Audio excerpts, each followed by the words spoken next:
Hi friend, highly study channel में आप लोगों का स्वागत है। आज एक नई vacancy Hindustan petroleum corporation limited HPCL की तरफ से निकल के आई हुई है। इनमें मिलने वाले सीटीसी की बात की जाए तो 11 लाख पर एनम है, 11 लाख पर ईयर है। जितने भी डिप्लोमा वाले कैंडिडेट हैं उन्हें इस अपॉर्चुनिटी को मिस नहीं करनी चाहिए। एचपीसीएल हिंदुस्तान कॉर्पोरेशन लिमिटेड की बात की जाए तो फ्रेंड यह भारत सरकार की एक महारत्न ग्रुप की कंपनी पीएसयू है, जो कि ऊर्जा के क्षेत्र में, एनर्जी के क्षेत्र में कार्य करती है। फ्रेंड, इनके मेनली वर्क के ऊपर बात किया जाए तो ऑयल और गैस का उत्पादन करती है, एक्सट्रैक्ट करती है, साथ ही साथ उन्हें रिफाइन करती है, मार्केटिंग और डिस्ट्रीब्यूशन करती है, साथ ही साथ इंफ्रास्ट्रक्चर का भी निर्माण करते हैं। गैस पाइपलाइन, नए रिफाइनरियों को बनाते हैं, इनके स्टोरेज को बनाते हैं। फ्रेंड्स, इस वीडियो पे मेनली 5 चीज़ों पे हम लोग डिस्कस करेंगे। पोस्ट डिटेल, क्वालिफिकेशन क्या रहने वाला है, सैलरी स्ट्रक्चर क्या होगा, सिलेक्शन प्रोसेस कैसे होगा और इसे अप्लाई कैसे करना है। Friends, form fill up opening date की बात की जाए तो 26 मार्च 2025 से इनके फॉर्म शुरू है, सबमिट आप कर सकते हैं। साथ ही साथ इनके लास्ट डेट की बात की जाए तो 30 अप्रैल 2025 को ये क्लोजिंग हो रहे हैं, बंद हो रहे हैं।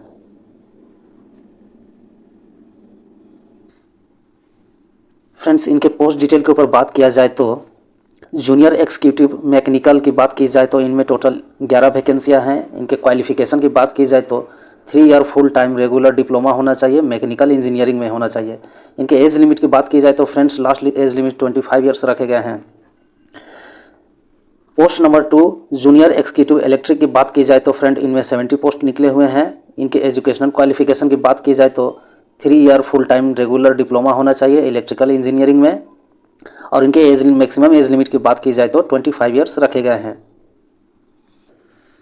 Friend, post number 3 junior executive instrumentation की बात की जाए तो टोटल 6 पोस्ट निकले हुए हैं। इनके एजुकेशनल क्वालिफिकेशन के ऊपर गौर किया जाए तो 3 year full time regular diploma होना चाहिए इंस्ट्रूमेंटेशन इंजीनियरिंग में। साथ ही साथ इनके मैक्सिमम एज लिमिट की बात की जाए तो 25 ईयर्स रखे गए हैं।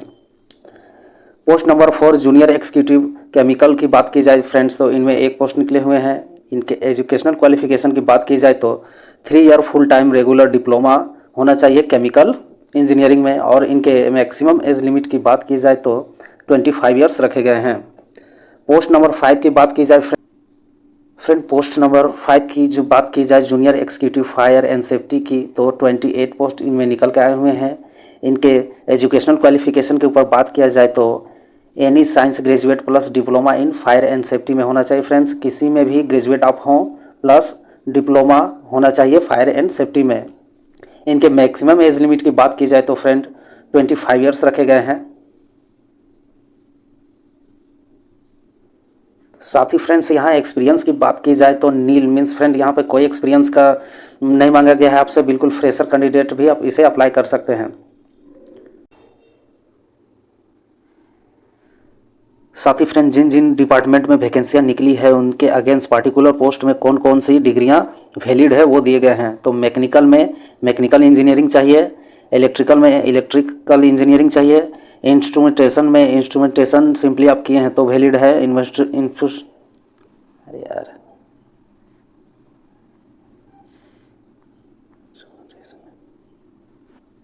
साथ ही फ्रेंड, इंस्ट्रूमेंटेशन की बात किया जाए तो इंस्ट्रूमेंटेशन में आपने कर रखा है तो अप्लाई कर सकते हैं, इंस्ट्रूमेंटेशन कंट्रोल में कर रखा है तो आप अप्लाई कर सकते हैं, इंस्ट्रूमेंटेशन एंड इलेक्ट्रॉनिक इंजीनियरिंग में कर सकते किए हो तो आप इसे अप्लाई कर सकते हैं। केमिकल्स की बात किया जाए तो फ्रेंड्स केमिकल इंजीनियरिंग में आपने किया है तो इसे अप्लाई कर सकते हैं।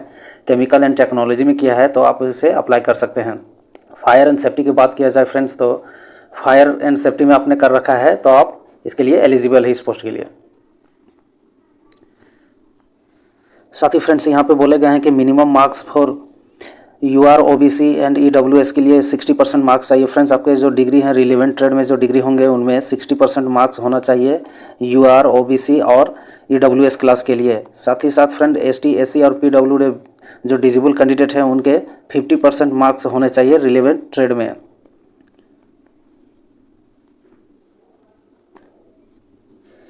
फ्रेंड्स, इनके सिलेक्शन प्रोसेस के ऊपर गौर किया जाए तो द सिलेक्शन प्रोसेस में भी consider various shortlisted for selection tool like the computer based test के आधार पे होगा फ्रेंड्स आपका सिलेक्शन। साथ ही साथ ग्रुप टास्क दिया जाएगा, ग्रुप डिस्कशन जिनमें आपको करना है, स्किल टेस्ट आपके होंगे और पर्सनल इंटरव्यू भी होंगे। अब ये सब होने के बाद फ्रेंड्स आपके मेडिकल एग्जामिनेशन भी होंगे और फिजिकल फिटनेस टेस्ट भी होंगे।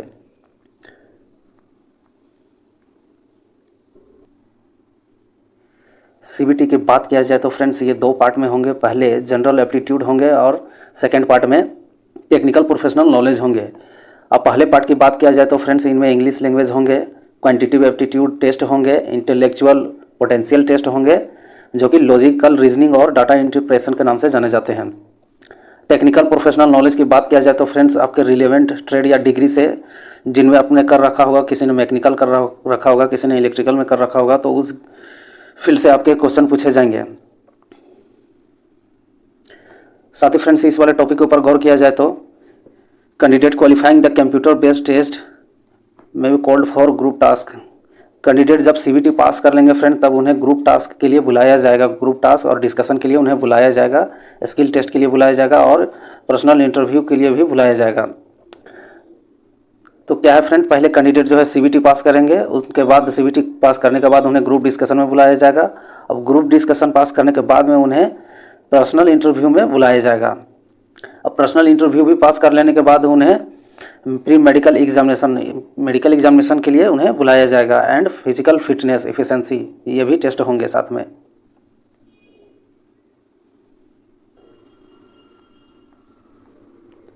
साथ ही फ्रेंड्स यहाँ पे बोले गए हैं physical fitness efficiency test will be not only with the qualifying nature का जो होगा। फिजिकल फिटनेस एफिशिएंसी जो होंगे फ्रेंड्स आपके सिर्फ वो क्वालिफाइंग नेचर के होंगे, इनमें मेरिट में इनके मार्क्स शामिल नहीं किए जाएंगे। साथ ही साथ इस वाले फ्रेंड्स इनके मिलने वाले सैलरी स्ट्रक्चर की बात की जाए तो फ्रेंड्स इनमें पे स्केल 30,000 से 1,20,000 के बीच रखे गए हैं और इनमें मिलने वाले सीटीसी की बात किया जाए तो 10,58,000 रखे गए हैं।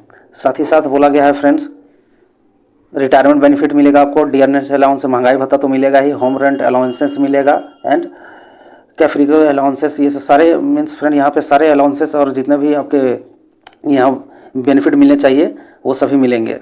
बेसिकली उन्हीं चीज़ों का यहाँ जिक्र किया गया है। सेशन की बात किया जाए तो टोटल 63 पोस्ट निकले हुए हैं, जिनमें से एससी के 9 हैं, एसटी के 4 हैं, ओबीसी नॉन क्रीमी लेयर के 70 हैं, ईडब्ल्यूएस के 6 हैं और यूआर के 27 हैं। बात किया जाए तो maximum age limit 5 years for ST and SC के लिए मीन्स 5 ईयर का रिजर्वेशन दिया गया है फ्रेंड्स। 25 ईयर्स तो पहले के ही थे और 5 ईयर्स रिजर्वेशन देके मीन्स फ्रेंड आप 30 ईयर्स तक जो भी हैं एसटी से अप्लाई कर पाएंगे और 3 years for non creamy layer, OBC non creamy layer को जो है कि 3 वर्ष का छूट दिया गया फ्रेंड। 25 ईयर्स तो पहले के ही थे और 3 ईयर्स जुड़ जाएंगे तो 28 ईयर्स तक आप इसे अप्लाई कर पाएंगे।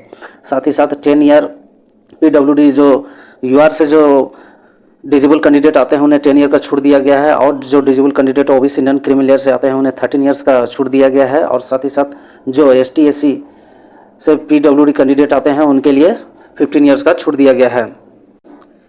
फ्रेंड्स इस वाले टॉपिक के ऊपर गौर किया जाए तो minimum age of the applicant shall be 18 years होना चाहिए। मिनिमम एज लिमिट जो है कि 18 ईयर्स होना चाहिए फ्रेंड्स। उनके कब तक होना चाहिए तो 30 अप्रैल 2025 जो क्लोजिंग डेट है, फॉर्म फिलअप का जो क्लोजिंग डेट है 30 अप्रैल 2025 उस समय तक 18 ईयर्स हो जाना चाहिए, वही कैंडिडेट इसे अप्लाई कर पाएंगे। फ्रेंड इस वाले टॉपिक के ऊपर गौर किया जाए तो the OBC candidate is the belong the creamy layer are not entitled to the non creamy layer. Friend जो भी ओबीसी क्रीमी लेयर से बिलोंग करते हैं आते हैं उन्हें नॉन क्रीमी लेयर का फ़ायदा नहीं मिलेगा, उन्हें नॉन क्रीमी लेयर में नहीं रखा जाएगा। तो उन्हें रखा किस में जाएगा फ्रेंड्स, तो यूआर में अनरिजर्व में उन्हें रखा जाएगा।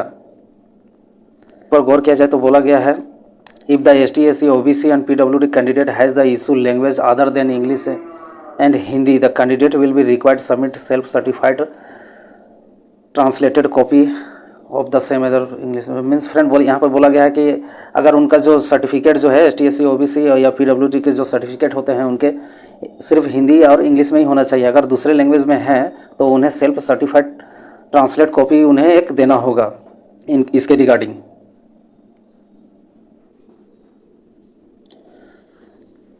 एप्लीकेशन प्रोसेस के ऊपर बात किया जाए फ्रेंड्स तो online application will be accepted 26 मार्च 2025 से इनके एप्लीकेशन स्टार्ट होंगे ऑनलाइन करने का और 30 अप्रैल 2025 तक ये क्लोज हो जाएंगे। तो 30 अप्रैल 2025 से पहले ही आपको कर लेना है फ्रेंड्स। इस वाले टॉपिक पे गौर किया जाए तो candidate are required to apply online only friends इन्हीं के वेबसाइट पे जाके www.hindustanpetroleum.com पे इस वाले वेबसाइट पे जाके आपको अप्लाई करना है। तो इस वाले वेबसाइट पे आपको चले जाना है, फिर करियर सेक्शन में चले जाना है। अब करियर सेक्शन में जाने के बाद में करंट ओपनिंग में आपको चले जाना है और एडवर्टाइजमेंट वाले सेक्शन में चले जाना है। अब इनमें जाने के बाद में फिर आपको एप्लीकेशन शैल बी एक्सेप्टेड इस वाले और यहाँ पे जाके एप्लीकेशन आप फॉर्म फिलअप कब कर पाएंगे। टॉपिक पे बोला गया है friend the email ID mobile number provided the application means friend जब भी आप ऑनलाइन करेंगे तो एक मोबाइल नंबर आपका वैलिड होना चाहिए और ईमेल आईडी वैलिड होना चाहिए आपको कॉन्टैक्ट के लिए। इस वाले टॉपिक पे गौर किया जाए तो all detail are the giving the online from the means friend एक बार फाइनली आप इसे भर के सबमिट कर देंगे तो अब चेंज के लिए कोई ऑप्शन आपके पास नहीं रहेगा। इस वाले टॉपिक पे गौर किया जाए तो friends CBT professional interview the different position में भी included the same day means friends यहाँ पे सीबीटी और पर्सनल इंटरव्यू जो होंगे सेम डे में डिफरेंट जगह पे लिए जा सकते हैं। इस वाले टॉपिक पे गौर किया जाए तो friends any request change the venue date of CBT interview will not be means friends यहाँ पे जो बोला गया है कि इंटरव्यू और सीबीटी के जो डेट होंगे उन्हें आप रिक्वेस्ट करके चेंज नहीं कर सकते हैं एक बार फिक्स हो जाने के बाद में। एप्लीकेशन फ़ी की बात किया जाए तो ST/SC और PW जो एलिजिबल कैंडिडेट है उनके लिए कोई फ़ी नहीं रखा गया है। साथ ही साथ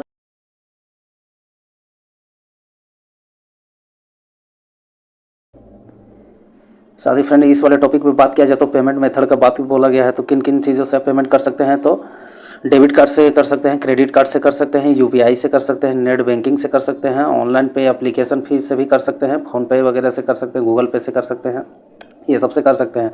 साथ ही साथ बोला गया है कि your transaction successfully complete on the successfully receive on means friends जो ट्रांजेक्शन आपके सक्सेसफुली होंगे उनका रसीद भी आपको रखना होगा।